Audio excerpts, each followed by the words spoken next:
Ilagay po natin ang ating mga sarili sa presensya ng Panginoon. Panginoong may kapal, ang aming parangal at papuri ay buong pagmamalaki naming inihahayag sa umagang ito. Salamat po sa isa na namang linggo ng puno ng pag-asa. Pag-asa na sa kabila ng pandemya, kaming mga taga-Maynila ay mananatiling masigla at malayo sa anumang sakuna. Salamat sa biyaya na iyong ibinibigay sa amin araw-araw. Sa hanap buhay na iyong pinagkaloob upang kami ay mamuhay ng marangal at may dangal sa tingin ng kapwa. Salamat po sa biyaya at ng paglilingkod sa mga mamamayan, sa biyaya na magkaroon ng pinunong aming lungsod, na magbabangon sa katayuan ng syudad at maging natatanging halimbawa sa larangan ng serbisyo publiko. Lalo't higit, Panginoon, ang aming dalangin para sa mga kababayan naming naapektuhan na nagdaang bagyo. Kalingain mo po sila at pagtagin ang kanilang mga kalooban. Maging matatag sila at huwag mawalan ng pag-asa dahil ang lahat ng ito ay bahagi lamang ng iyong pagsubok sa amin. Pagkalooban mo din po kami ng sapat na lakas ang mga taong nagbubuwis ng kanilang mga buhay upang tumulong sa mga biktima ng mga katatapos na sakuna. Dalangin din namin ang iyong gabay at patnubay sa aming alkalde, Francisco Isko Moreno Dumagoso, at ang mga kaagapay sa paglilingkod na si Vice Alkalde Maria Sheila Hani Lacuna Pangan, mga miyembro ng Sangguniang Panlungsod, mga puno ng tanggapan, mga kawani at kasama din lahat ng punong barangay at kanilang mga kagawad ng lungsod. Gabayan po kaming lahat na tahakin ang landas ng kabutihan, kaayusan at kaunlaran at tungo sa ninanais na iyong kalooban.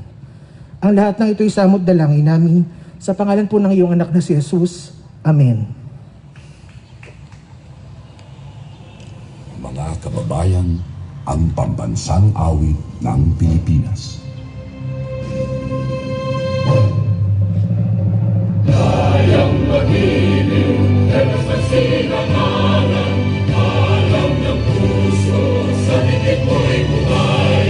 Lupang hinirang, kuya ka ng magiting, sa manlulupin, di ka pasisingil, sa nagatak tutok sa simoy at sa langit ng bangaw, ay hinatang tulakawin sa paglayang minamahal, ang isang ng matawad mo'y tagumpay na nagiging, ang bituin at araw niya kailan, ang ay magiging, lumalang araw ng waragin pagsinta, buhay langit sa piling mo. Ang inigaya ng pagkay mga amin, ang mamatay ng dahil sa'yo.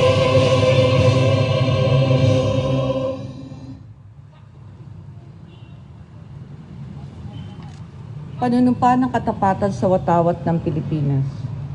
Ako ay Pilipino, buong katapatang nanunumpa sa watawat ng Pilipinas at sa bansang kanyang sinasagisag na may dangal, katarungan at kalayaan na pinakikilos ng sambayanang makadiyos, makatao, makakalikasan at makabansa.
Hernan Bermeo, ang direktor ng ating PESO Manila. At congratulations to PESO program. Today, we can honestly and proud say that we have achieved our goal to provide livelihood, a sort of income in the respective household. I'm gladly to announce to you that we have achieved the 1 million face mask sa lungsod ng Manila. At dahil naging matagumpay kayo sa PESO, ay nais kong ipagpatuloy ninyo. Next target, 1.5 million face masks. Okay. We will continue to provide opportunity to earn yung ating mga kababayan sa lungsod ng Maynila, lalo na ang mga nanay, tatay, ate, kuya, at even PWDs. An opportunity to earn every day. Sila na ang kumita, sila ang gumawa, sila ang gagamit ang ating mga kababayan sa lungsod para sa patuloy na paglaban natin sa pandemyang ito. Congratulations to the PESO family. Maraming salamat sa ating Vice Mayor Hani Lacuna at mga konsehal na nandito at Department Head, Konsehal Hawi Sia ng District 2. At meron po tayong mahalagang bisita, ang ating mga partner sa national government. Nandito po si Yusek Benny Antiporda ng Department of Environment and Natural Resources, Maria Matilda Gadi, Executive Director, Task Force Tayo ang Kalikasan, Maria Delia Cristina Valdez, Chief Environmental Management Bureau, Solid Waste Management Division, at 10 ng kanyang mga kasama sa Department of Environment and Natural Resources headed by Secretary Simatu. As you all know, the City of Manila, in our own little way, trying to really address pollution in our city, whether in the street, in the body of water, or in the air. In fact, modesty aside, maraming salamat sa DNR. Binigyan nila tayo ng makina, nandiyan po sa Mayan Garden a few months ago, to continue to audit the City of Manila with regard to our program to have a better air, cleaner air in the city for the next generation to enjoy. Meron no tayo diyang AQM, Air Quality Monitoring Machine, na kaloob ng DNR. In fact, last week, lumabas sa monitor that we have a grade of 45. So, sa level ng pag-estima, ang air quality sa matraffic, mausok na Loton alone ay maganda na ang quality ng hangin dito sa lugar na ito. And we will continue to go as far as every streets in Manila. And I'm grateful to SK Chairman, SK Kagawad. Recently, they've been doing the same thing, making Manila greener and creating more open green space, vertically and horizontally. In the coming days, we will launch another vertical garden na dating problematic area in front of Metropolitan Theater and Post Office.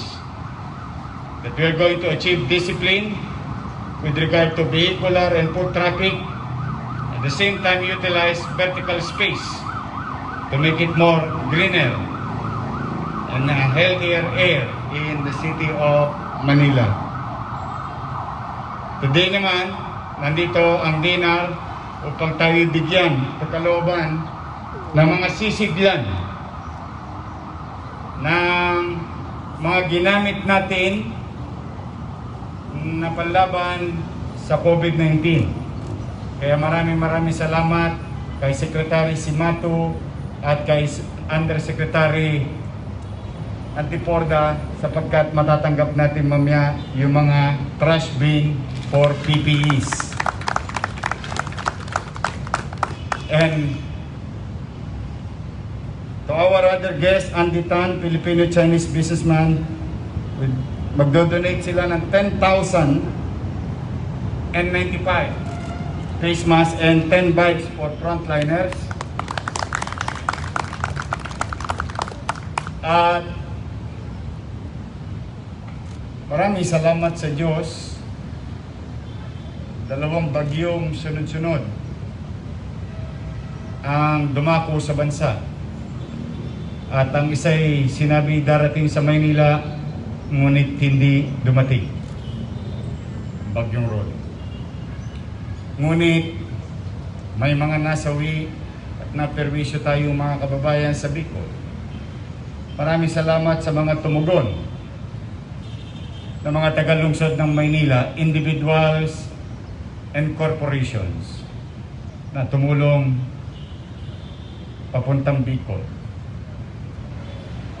Ganun din sa ating mga kababayan dulot ng bagyong Ulysses. Salamat sa Diyos, walang nasawi sa Maynila. And in less than 48 hours, the city is made available to the general public. At ipinipapasalamat ko sa mga dedikadong empleyado ng lungsod na naganda to the worst case scenario, but I'm grateful to God that it did not happen. That's why yung iba nating kakayanan, kayo, galing sa inyo, mga Batang Maynila, ay ibinigay din natin sa ating mga kapitbahay. Over the weekend, I'm grateful to God that there are still some individuals who really wanted to help and heeded the call to help Cagayanons, the people of Cagayan. And I'm glad and happy to extend it to you that we've raised about 2 million pesos for Cagayan.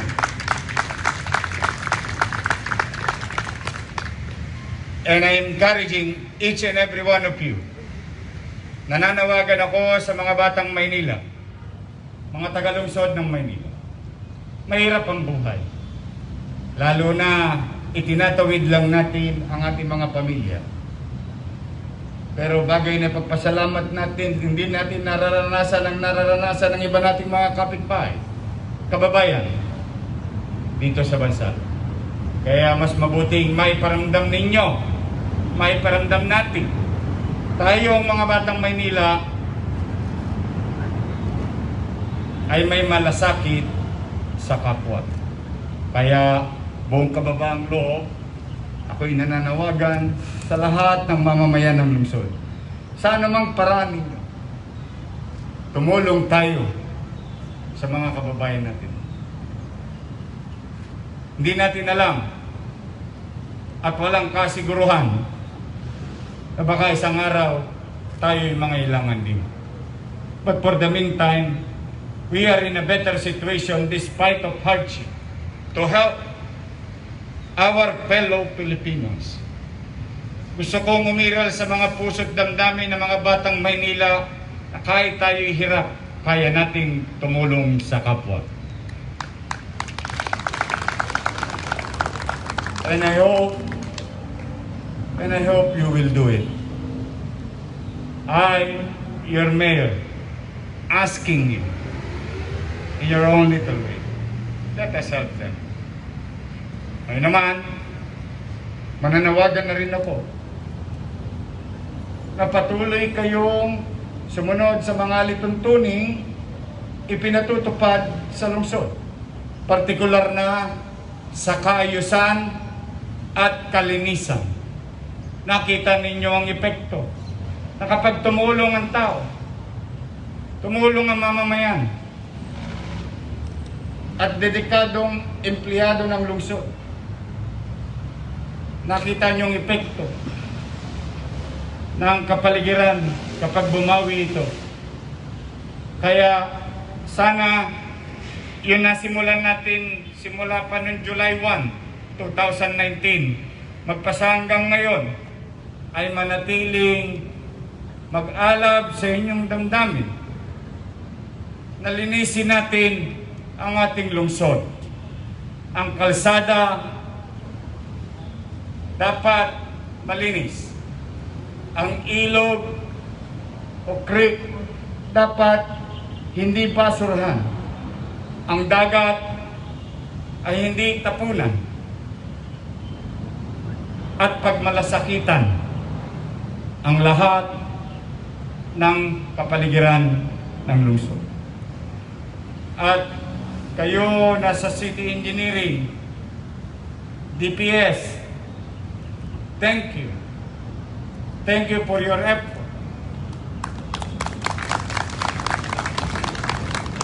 Ituloy ninyong linisin ng mga imbornal ng boulevard, ng avenida, ng City Road, Kalihon at Iskinita. Huwag tayong titigil. Konti, marami, at kung wala, mapanatili na malinis ang ating kapaligiran. Nakita na natin, napanood na natin, magising tayo. Na kapag tayo'y nagbuti, naging mainam. No?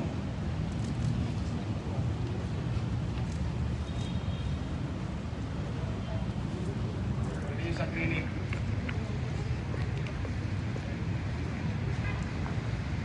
Kapag tayo'y nagbuti at naging mainam, may kakahinat naman ang ating mga gawain.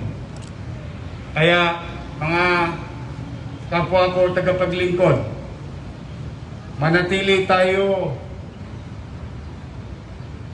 magsikap na maglingkod ng tapat at mainam, umaasa sa atin ang mamamayan. Ngayon naman, nais kong ipabatid sa lahat ng mga kawani ng pamahalang lungsod. Simula sa araw na ito at mga darating na araw, umilan na kayo sa 13th month nyo.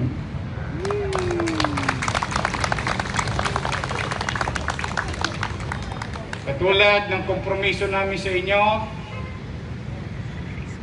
itatabi namin ang para sa inyo. Habang tayo'y nagbubuti sa ating kapitbahay, kailangan maging mabuti rin tayo sa ating bahay. Kaya sa mga regular employees,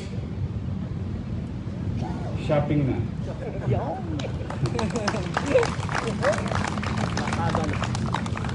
Shopping in a good way. Save some for the rainy days. O, sa mga JO, kawawa na naman kayo. Pero loobin ng Diyos, bigyan ako ng lakas ng pangangatawan in the coming days with the help of our Vice Mayor Hani Lacuna and the members of the City Council, and to our Budget Officer, Attorney Grace Chua. We will find ways. We always do. May awa Diyos. Sabi nga ng kasabihan, good things come for those who wait. But first things first, as I have said, what is due to you will be given to you. Kaya sa mga nag-aantay ng announcement, magtanong na kayo sa inyong mga department head. Dahil ready na si Treasurer Jazz para sa ating 13th month. And of course, I would like to greet Attorney Manuel Rodriguez II, DNR Legislative Liaison Officer. Corny, magandang umaga sa iyo. So muli, sa ating mga kawani, patuloy kayong magpasalamat sa Diyos. Hindi ko alam kung ano mga personal na suliranin ninyo sa inyong bahay, sa inyong pamilya. Pero bagay na tayo magpasalamat sapagkat ito na naman. Nakaraos na naman tayo ng isang linggo. Malusog. Buhay. Walang at hindi tayo nalagay sa panganib. Ngunit, paalala ko muli, meron pa dapat tayong pangambahan. Nandyan lang si COVID. Lumiligid-ligid. Kaya patuloy ang disiplina. Wear your mask. Wash your hands.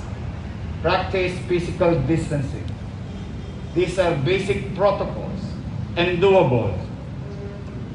And today, we will have an announcement. Our second tranche of our effort to convince for the barangays to continue their effort to keep their barangay free of COVID. Today, they're going to receive those 73 barangays as we promised them. If you achieve this, we'll give you this. And we will reinforce it today, later this afternoon. So, muli sa inyo, mag-iingat kayo. Mga kawani ng pamahalang lungsod. Umaasa sa atin ng tao. Walang matatakbuhan ng tao ngayon, kundi ang pamahalaan. Dahil kahit kapwa kamag-anak nila, nahihirapan din. Help me to provide more jobs. Help me to provide more opportunity sa ating mga kababayan. Yan ang next goal natin while we focus on the pandemic. So mag-iingat kayo, mga kasama ko naglilingkod sa ating bayan. Kailangan ko kayo. I cannot do this alone. I need your help. I need your cooperation. The same thing goes to our people. The people of Manila, mga batang Maynila, mga taong dumadako sa Maynila, manatili sana sa puso't isipan natin ang malasakit sa kapwa. Pag malasakitan ninyo ang inyong sarili, para nyo na rin pinagmalasakitan ng inyong mga mahal sa buhay na naghihintay sa inyo sa kanya-kanyang tahanan. Isang araw na Lunes, maaraw, maaliwalas. Ligtas ang mga batang Maynila. At sana manatiling ganoon, hindi lamang sa Maynila, kundi sa buong bansa. After the rain, there is a rainbow. We should continue to hope that there will be a better days. We should continue to unify, unity, act in unison. Tayo, nakita niyo yung mga lesbo. Ang utos ko lang sa kanila, peace and order, nung kasagsagan ng sakuna. Ngunit, they went beyond their lawful duty, sacrificed themselves, exposed themselves to a possible accident, but they did not bother. They wanted to help. So congratulations, General Miranda, Colonel Domingo, and to the men and women, uniformed personnel of the Manila Police District. We are proud of you. And we are grateful to you. So magandang umaga sa inyong lahat. Huwag niyong kakalimutang manalangin lagi. Tumawag sa Kanya, sa ating Panginoon, na tayo patuloy na gabayan at ilayo sa panganib at manatiling malusog at maging epesyente na maglingkod sa taong bayan sa kasagsagan ng mga hamon sa buhay natin bilang individual, bilang mamamayan, bilang syudad. Magandang araw, pagpalain nawa kayo ng Pong May Kapal. Manila, God first. Thank you.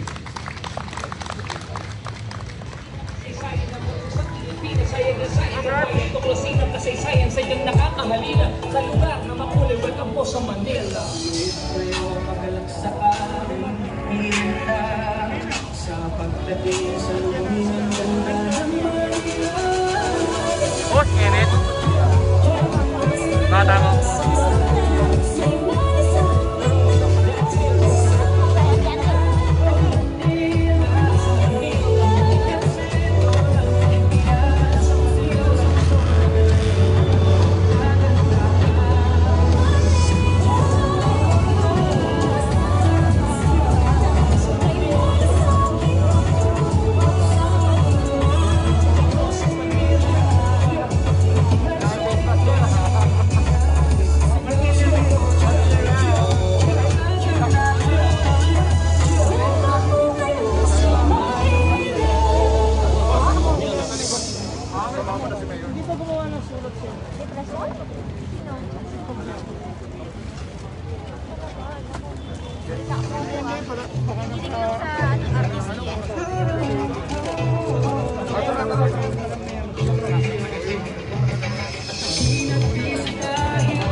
Kasi yung problema natin yung wala tatapunan.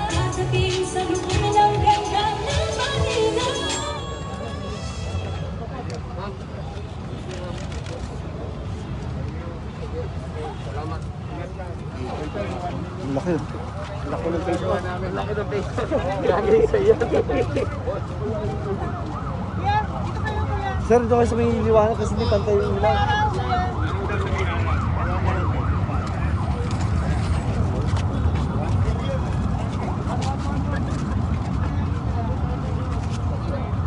First boss.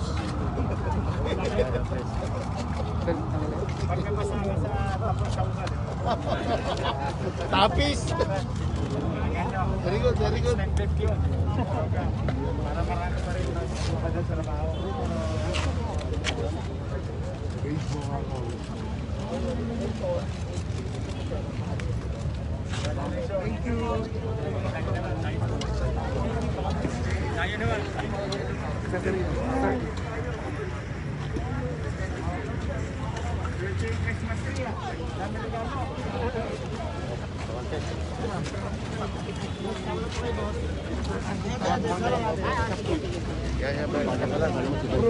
Atras, atras, atras, please.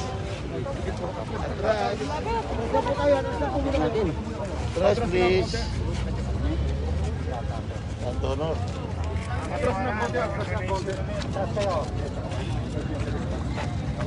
Atras na, atras na. 1, 2, 3.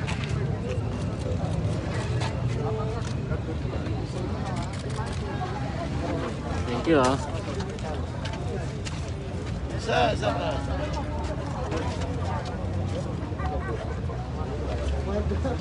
Baka may story yan. Baka malit. Isa.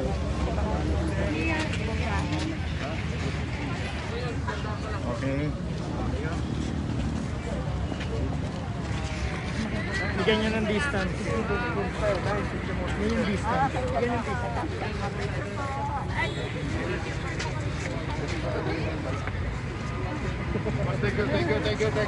Thank you na.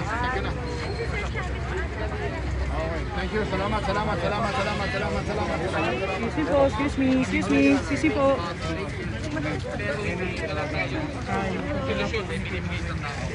Ito yung mga sumunod. Distance lang po.